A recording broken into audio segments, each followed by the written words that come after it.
ठाण्यातील मेट्रो पहिल्या टप्प्यात 10 स्थानकांऐवजी केवळ 4 स्थानकांच्या टप्प्यातच सुरू होणार आहे।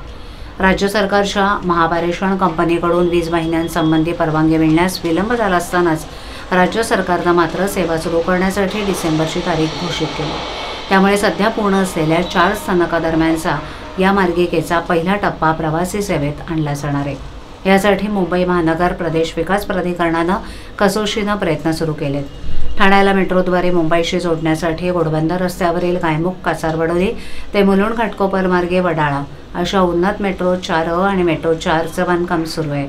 या संयुक्त मार्गिकेचा पहिला टप्पा गायमुख ते कॅडबरी जंक्शन असा 10 स्थानकांचा प्रस्तावित होता। या मार्गावर रस्तेमार्ग प्रवास करताना वाहतूक कोंडीमुळे किमान तासाभराचा वेळ लागतो। ही मार्गिका पहिल्या टप्प्यात या संपूर्ण 10 स्थानकांसाठी सुरू झाली असती तर त्याचा मोठा लाभ मुलुंडच्या दिशेनं प्रवास करणाऱ्यांना मिळाला असता। वाहिन्यांसंबंधीच्या कामामुळे 4 स्थानकांचा टप्पा सुरू होत असल्याचं MMRDAतील सूत्रांचं म्हणणं आहे। ठाण्यात पडघा, कळवा, कोलशेत ते बोरोली अशा 220 kV क्षमतेची महापारेषण कंपनीची वीज वाहिनी घोडबंदर रस्त्यावर गायमुख ते कापूरबावडी या स्थानकादरम्यान असलेल्या पाटलीपाडा जंक्शन इथे डोक्यावरून जाते।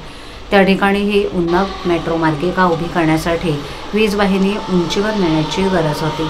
यासंबंधीचा निर्णय होण्यास अवधी लागल्यानं हे काम विलंबानं सुरू झालं। वास्तविक पहिल्या टप्प्यात सुरू होणाऱ्या 4 स्थानकादरम्यानचे रस्तामार्ग असलेलं अंतर हे अधिकाधिक 20 मिनिटांचं असतं। त्या मार्गावर विविध सरकारी विभागांच्या बससेवा देखील दिवसा 5 ते 7 मिनिटांच्या अंतरानं नियमित आहेत। त्यामुळे केवळ 4 स्थानकांवर ही मेट्रो सुरू झाल्यास त्याचा फार लाभ मिळणार नाही असं स्थानिकांचं म्हणणं आहे। अवघ्या 16,000 कोटींचा हा प्रकल्प सुरुवातीला सुमारे 13 लाख प्रवाशांच्या सेवेत असेल। काम पूर्ण होईपर्यंत ही संख्या 21 लाख इतकी होऊ शकते। या विस्तारीकरणामुळे वाहतूक कोंडी कमी होणार असून ठाणे आणि मुंबईकरांसाठी प्रवासाचा वेळ साधारण 75% कमी होणार आहे।